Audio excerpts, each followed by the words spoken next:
The time is now. Let's make this moment let it young. The time is now.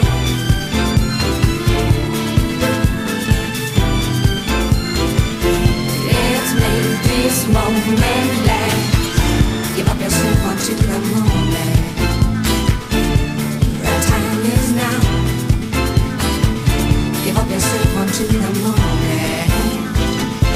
Let's make this moment last. Welcome back, everybody, to Nerds on the Ball. We are back in the thick of the season of the grand old day of 2007, 2008. Dave, do you know what you were doing in 2007? Because I fucking can't remember. I'm in my 30s now. My memory has gone to mush. Well, I'm not much better. I'm 36. Yeah, I'm 36. So yeah, There you go. saying a lot. 2007, I was at the ripe old age of 17. Yes. I was in a band, of course I was. I'll list off the cliches. Hold on while I get to the cliches. I have a list. 2008, I left school. So absolutely nothing, Jonathan. I think I was working in Exhibition not long after that. All So right, there you well, go. There's much that I can tell you. So there you go. Well, yeah.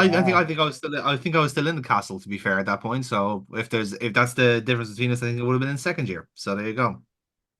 There we I are. would have had my hair. I would have had hair. That's that's how far back we're going here. I had a full head of hair. Um, but there you go. That's what we're talking about here. In the meantime, though, let's not about my follicle impairment. Let's talk about the football season we're having here. I feel Yeah. like we've had actually more games in the season, but we We're actually we're haven't. we're in October now. We're actually at Yes. the end of October, almost into November. Hmm. And if we look at the league table, just as we jump in, we're both second Yes. and third. Now I'm level on points with Tottenham, which is Yes. not where I want to be, but I do have a game in hand. Yeah, you had a So weird little postponement with Bolton for some reason. yeah, Yeah. I'm third in my Champions League group, which is not ideal, but I do play Toulouse in the next game. I still have 3 games to play, so I'm hoping to get into the knockouts at least. Well, they want me Hmm. to reach quarterfinal minimum. Sure, mate. Um, See how that goes. so let's see how it goes. Let's crack on. I've got Middlesbrough today, so we're Well, you getting see, straight into it. if you're looking at the bottom of the table, you'll see that Fulham have had 0 points so far, Yeah. and I played them next. Aren't you a lucky boy? Um, No, because this is the perfect time for me to bottle it and drop crucial points. Because not against Fulham. There's just no chance. There's fucking just Laurie none. Sanchez is fighting for his life here, and a cornered Sanchez is more dangerous than a fox. You know. Look, you are unbeaten in the league. You're the only team who has Hmm. not lost in this league campaign. You're going Yes. for that invincible season. You're not going to lose. You're not going to lose in the league. We'll see now. We'll see. Like I said, the next league proper opposition is a bit more difficult. I've Well, got literally I'm like you are away the at Old late. Trafford twice in a week. Yeah, you do. You are the late kickoff, however, at 5:15. Lovely. I am the 3 o'clock, and this is a difficult game Are you away? because I am away, but Mm. I am also. Am I wanting to shift things around?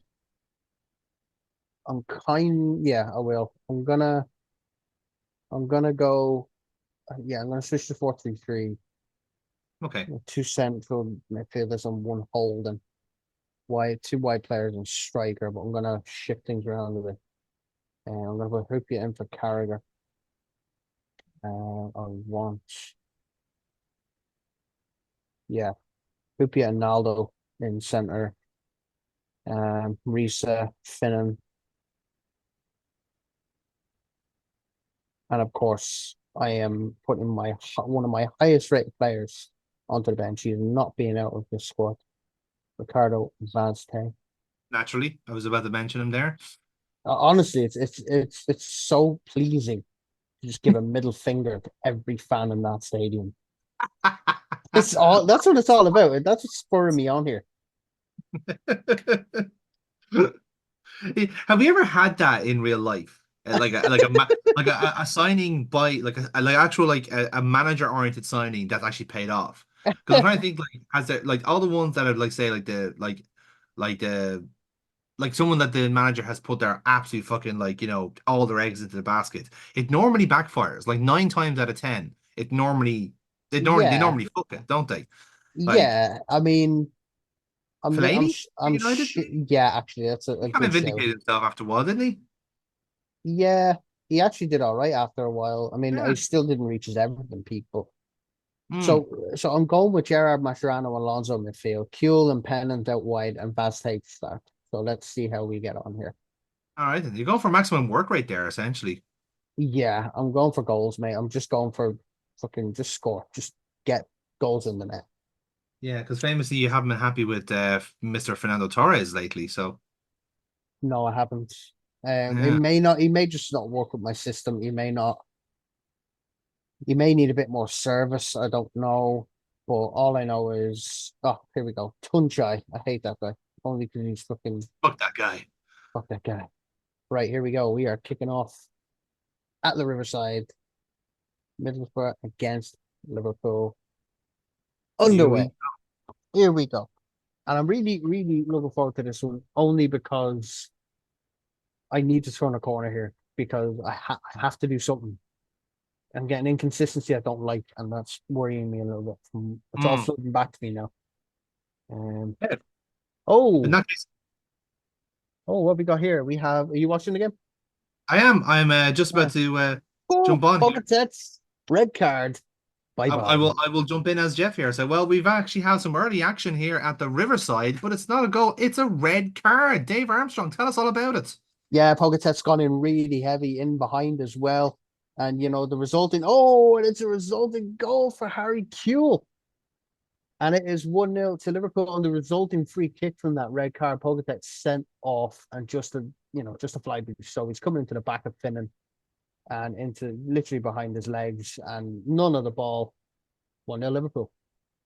It's a nightmare couple of minutes for Middlesbrough here as Pulgatex gets sent off for a horrible tackle from that Harry Kewell scores. It's exactly what Liverpool needed to continue on their phenomenal league form as of late. Comfortably third place at the moment. Of course, we'll know what happens to Tottenham and Arsenal in that affair as they're playing tomorrow in the North London Derby. That's live on Sky Sports 1.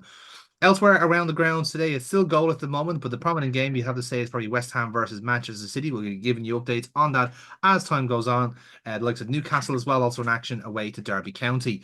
But yeah, we'll give you scorelines across the board from the grounds across the country. We're also reminded that the evening kickoff today is going to be Fulham versus Chelsea. Virtually top versus bottom there, as Fulham are looking to get at least a point on the boards in what has been a woeful start for their season. Um, Dave Armstrong, it looks like it's all Liverpool at the moment after that red card for Pogatetz. Yeah, it was a wonderful move there in midfield between Mascherano and Vaz Tate. Vaz Tate kind of dropped deep from his kind of centre forward role and back to Mascherano over to Harry Kewell. Harry Kewell had a lovely little 1-2 with Vaz Tate. Tried to finish it off. It was a good save at the end from Middlesbrough, but it is all Liverpool. Indeed, it is, and a little reminder of the goal of the scores around the grounds now. That early goal for Wigan by Mario Melchiot has now been cancelled out by Ben Jani scoring for Portsmouth. Portsmouth struggling at the start of the season, has to be said, but a crucial goal for them at least is helping with the early jitters of the season for them. Newcastle still one up after their early goal, but of course there's still that concern with Shay Given going off injured in that game. They obviously don't want to lose their number one there, and we will try and give an injury update as soon as we get it. The rest of the game so far goalless as the stand. But before we go to a commercial break, you just heard the shout in the studio, and it looks like it's going from bad to worse for Middlesbrough, Dave. Yeah, it's going to worse. It's come from an unlikely source as well. We burst down that left hand side with Reeves combines with Naldo, who's absolutely blistered forward, but it's going to be called for offside, a late offside call there. It would have been a goal for Ricardo Vaz Tate, a beautiful header at the back post. So have a look at that here again. Yeah, he's a fraction offside, Jeff. It's a great header as well. It's worthy of a goal, but it's still 1-0 Liverpool. superb call from the linesman there. He certainly took his time about it, but it was certainly the right call in the end there, going by that replay you showed us there. Also, goal at Fratton Park as Nico Crancher has scored for Portsmouth to put them now in front against Wigan 2-1 in that game as we reach now half-time across the grounds. And as you might have just heard there, Derby County have equalised thanks to just before Anton, Andy Todd getting what has been a fantastic start to his season, and he has equalised for the home team there. And it's still goalless in the other two games at the moment, and we'll be back after this for the second half.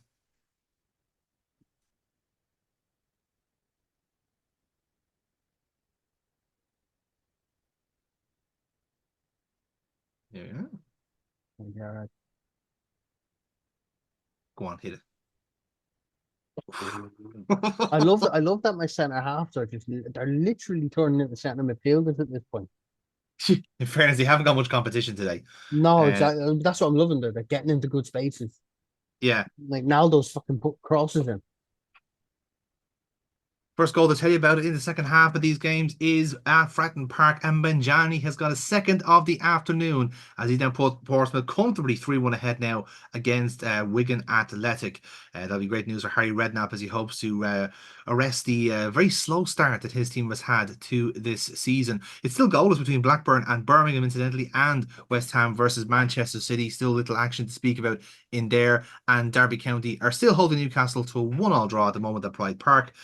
Andy Todd cancelling out Charles and Zogby as opener or just before half time. Why did you always have to hold the games on Sunday? All the good games were on Sunday. Why did you do this? Why are you giving us the midfield dregs? I know. I know. Right, come on. Come on, Jared. Get with it. It's not good enough.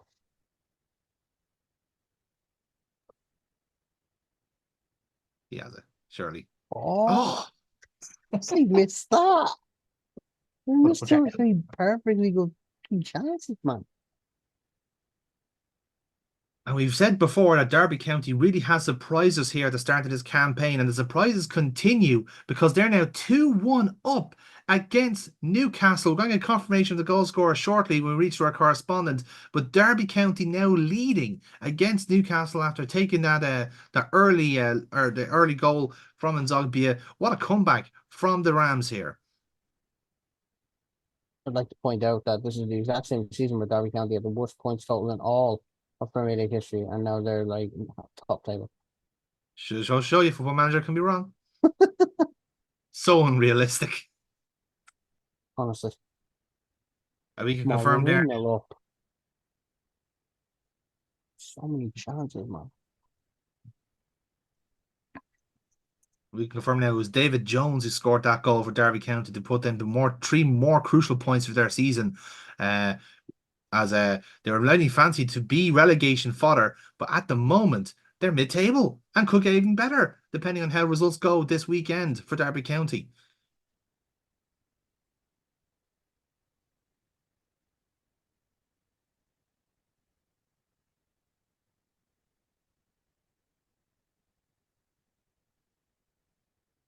Ooh. Come on, We're going lads. to cut down to the Riverside Stadium now, and Dave Armstrong has been watching an engrossing second half here, where it seems to have been all Liverpool, but it's still 1-0 to the away side. Dave, surely they had to put a second goal behind Middlesbrough now. Yeah, they're just waiting on it. I mean, they've had so many chances this half. A couple of big saves from Mark Schwarzer as well. So, it hasn't entirely been Liverpool, the fact that Liverpool are not trying, but it has been big testament to Mark Schwarzer keeping, Middlesbrough in this. But at the moment, they're hammering the goal, Liverpool, and there's only a matter of time before the second one comes along.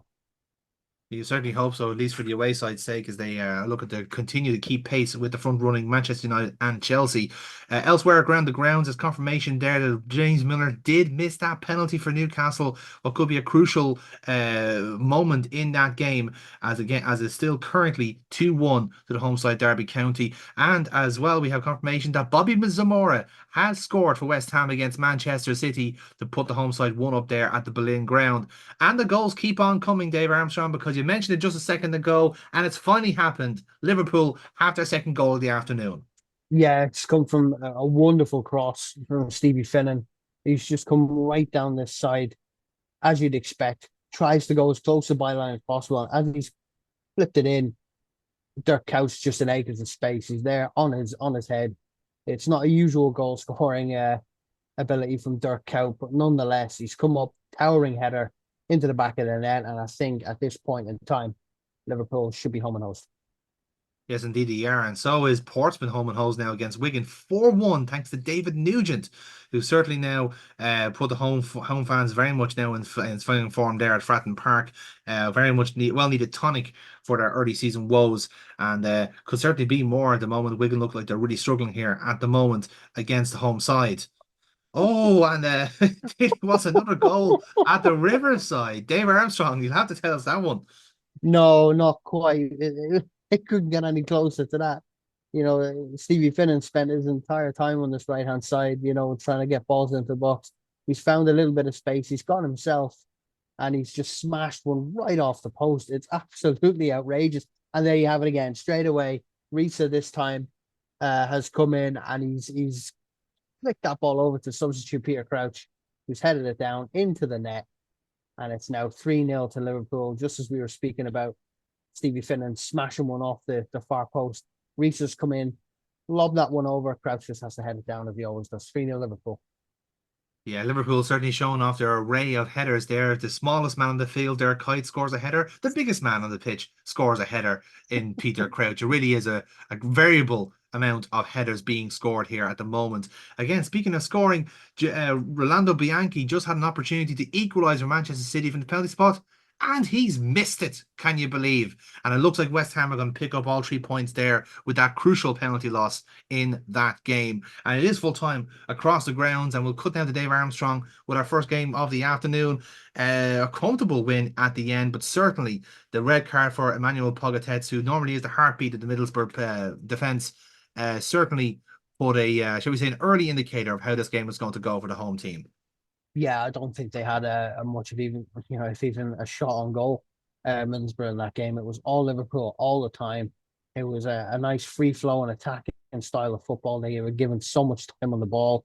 They were having fun out there, at Middlesbrough's expense. But look, if you keep Pogatetz on the pitch, there's a chance maybe they have a point to get. Not this afternoon. Liverpool looked confident. They were free flowing. They were happy. They were playing really attractive football. Could have been 5 or 6, but again, credit to Mark Schwarzer. He kept them in it as long as they could at 1-0, but they were getting nowhere from the midfield onwards. It was all Liverpool, and they take the 3 points away from the Riverside today. Yeah, they certainly have, and like I said, it is for Liverpool to try and keep their league hopes alive because, as I say, there certainly is a chasing pack, and we're going to be seeing the chasing pack tonight in our evening kickoff as Chelsea host Fulham, which is certainly intriguing to be the top versus bottom clash of the weekend. And we'll join now live to Stamford Bridge for coverage of that match. Everyone's passed their fitness test. That's great. He's like, Stevie I Stevie just love Stevie Finnan, this. man of the match. No argument for me whatsoever on that one. Hmm. Hmm. He was immense. When's his contract up? Ah, plenty of time left on it. Okay, right. Um,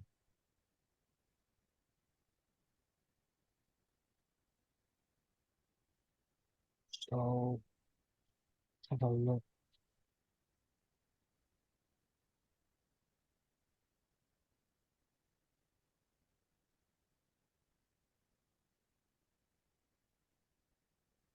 If I remember correctly, I've got Blackburn after this. To be Blackburn. fair, my next few games aren't too bad. I'm quite happy about because obviously I got some of the bad ones. Well, not some of the bad ones, some of the tough ones out of the way pretty early on. Still have a tough December though. Mm. 1, 2, 3, 4, 5, 6, 7, 8, 9 games in December alone.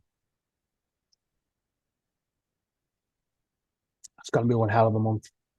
Yeah. A How are few you for a few. looking for Chelsea? How's Chelsea looking tonight?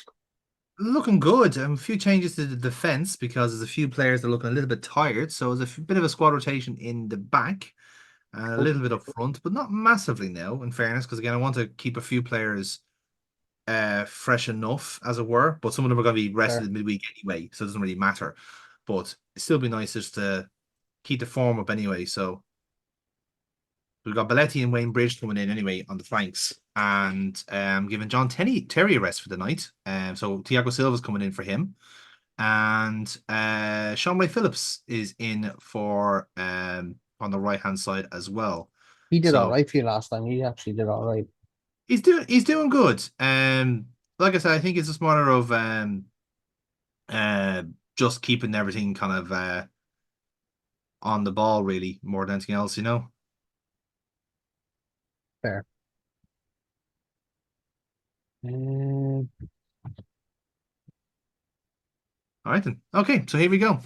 And we're on comms for this one, I suppose. So I welcome everyone to Stamford Bridge here for this battle between second and 20th as Laurie Sanchez's team looking to try and get themselves on the board on their 10th time of asking, go up against what seems to be the form team in the league right now, except for one blemish on their record, which is a draw against Everton. Chelsea have been unbeatable, and of course a draw against Liverpool at Anfield. They are currently unbeaten in the Premiership against a team that is yet to win.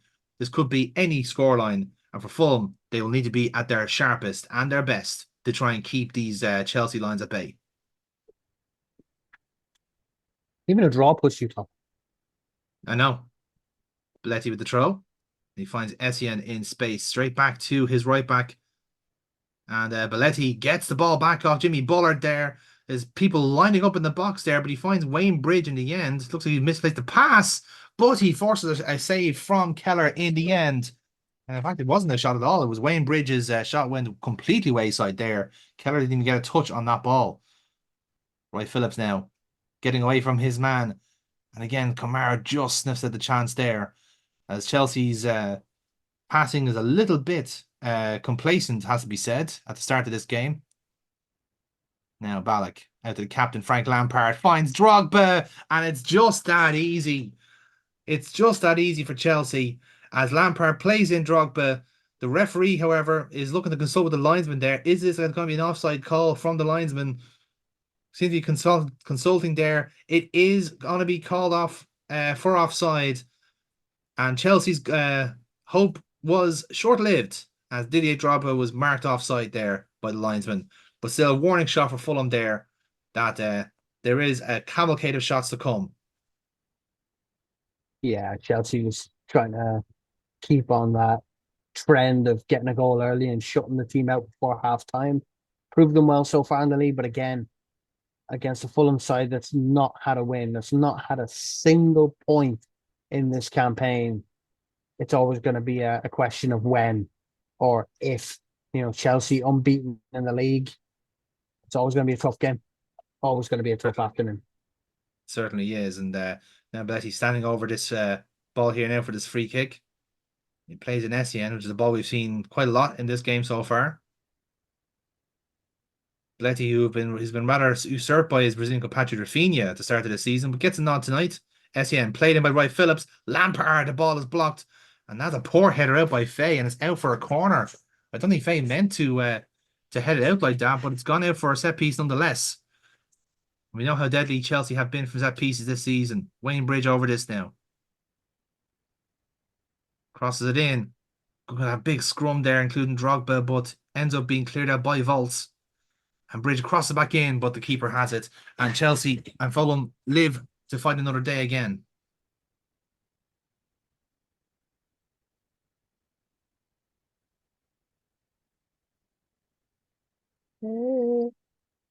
Okay. Half time. Well, half time here, and Chelsea are nil goalless against Fulham. Fulham doing as best they can to try and keep this as a goalless and potentially try and get a chance out. But it has been all Chelsea at the moment. Just the finishing has let them down at the moment. But there's still 45 minutes to play here, and it could very well be more the same from Chelsea. Yeah, Chelsea have been. It's not the Chelsea performance we're used to. They've been pushing. for the goal, but they haven't really been on it this first half. I think the balls into the box and the set pieces haven't been to the standard we used to. But credit to Fulham, they're holding their own, especially at a packed sold out Stamford Bridge. It's a difficult place to go to at the best of times, but when you're on a winless run of 10 games, it's really difficult. Yeah, we're kicking off now the second half. Clint Dempsey is off for Danny Murphy. Bit of a defensive switch there from Laurie Sanchez. But Dempsey was looking a little bit tired there towards the end of that first half, so could be well be a fitness issue. Sean Ray Phillips here in decent space, trying to find Drogba. He goes down there, and I think that is a penalty. And while it's not the biggest foul in the world, it was still contact with the Chelsea number 9 referee mulling over this decision, it seems. And could very well be rescinded here, but the referee, no, he has given it. He has given the penalty, and it is going to be, looks like it's going to be Ballack who's going to take it. Mikael Ballack, who's been on a rich vein of scoring form and keeps it up today as he puts away the penalty. And Chelsea are 1-up against Fulham here at Stamford Bridge.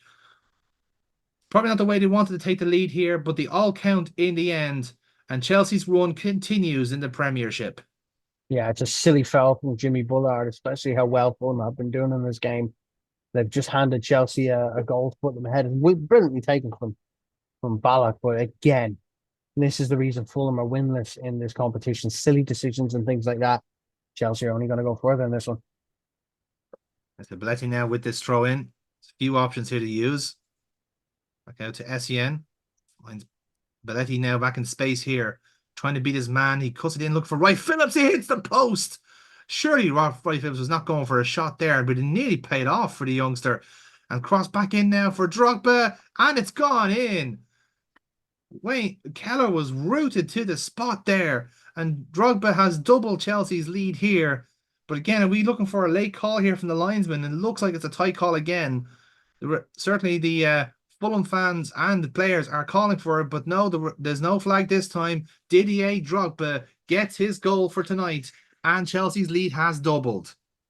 Yeah, it's terrible from Casey Keller, isn't it? I mean, he's rooted to the spot. He needs to do better there. He's right beside Drogba for the most part.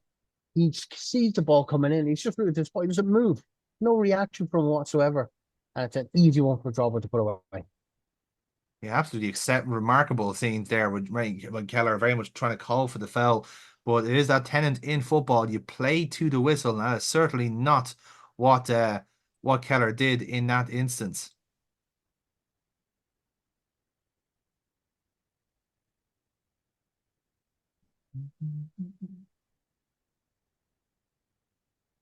Martin. Yeah. Mate, you're not getting beaten in this league campaign. There's just no fucking way. You're not getting beaten in this campaign. I can't see it. I have 2 very important games coming up. We'll see about that. Nah, not against United. I'm not so sure. They may We'll have see. it, but We'll it's see. just it's the tactic of killing the game off within half an hour. I know it's not worked today, but I mean, this is the first game it hasn't really worked. It's not going to work for all of them. That's not even a tactic I put in. That's just them. They're just that ruthless. Like, but there you go. Like, oh, what a chance there for Seoul. Nearly a reply there for ooh. Fulham. Something out of nothing there, you'd have to say, but great opportunity. Smerton with that great header back in. And nearly was a great chance there for Fulham. Hey, McCulley. Wright Phillips now. Oh, Buccaneerga misses his tackle. And Wright Phillips here, who has been a pest on that right wing. Oh, and Buaza there gets in. But again, it's that press. And Drogba makes it 3. Oh, my goodness, Fulham.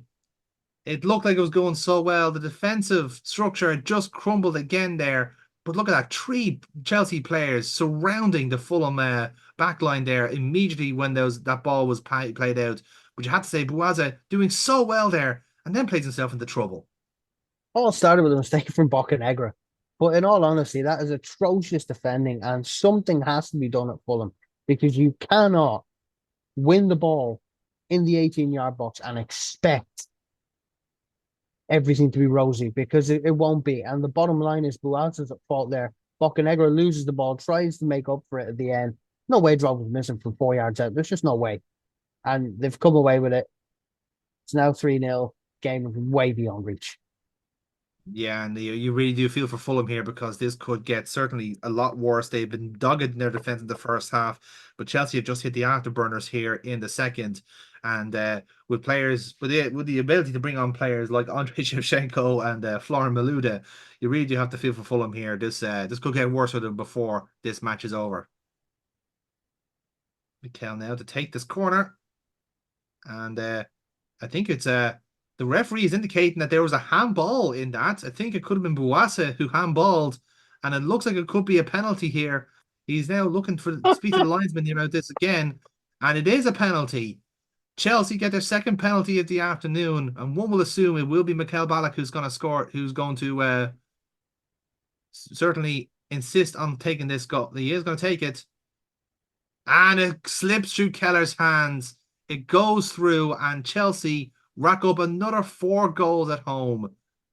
Exceptional performance here in the second half from Chelsea. In all my time playing Football Manager, have only ever seen a penalty for a handball maybe twice. And I've played over 2,000 hours of this fucking game. When does that ever happen? Like, Fulham. I mean, I knew they were bad, obviously not getting a single win, but this is beyond bad. This is like, can we just relegate ourselves now and go on holiday for the season? It'll save us the embarrassment. Just take the Malouda's 3-0. in here, and it's 5. It's 5-0. Florin Malouda playing on the unfamiliar right flank, only back from injury. And in the 92nd minute, another goal for Chelsea here. This Fulham team is sinking without a trace at the moment, Dave. Absolutely. I mean, if I was the manager, if I was the ownership, if it weren't for the gate receipts or lack thereof in the case of Fulham, I'd take the 3-0 loss and forfeit every game and just prep for the championship next season, because that's what they're looking at. If this is how they're going to perform, there's not a team in that league they're going to be able to beat. And you have to say, Casey Keller, who has been dubious this season again, has really had a woeful day. You have to say, for 3 of the goals, he could very well have got some hands on it. But it's just been a very poor performance from the American goalkeeper. And it could get worse. It's 6-0, my goodness. Last kick of the game, and Florin Malouda, who's only on the pitch 15 minutes, has scored 2 goals on his wrong side. That is absolutely inexcusable from Fulham. That is atrocious. That is absolutely atrocious. No other way to put it. Inexcusable.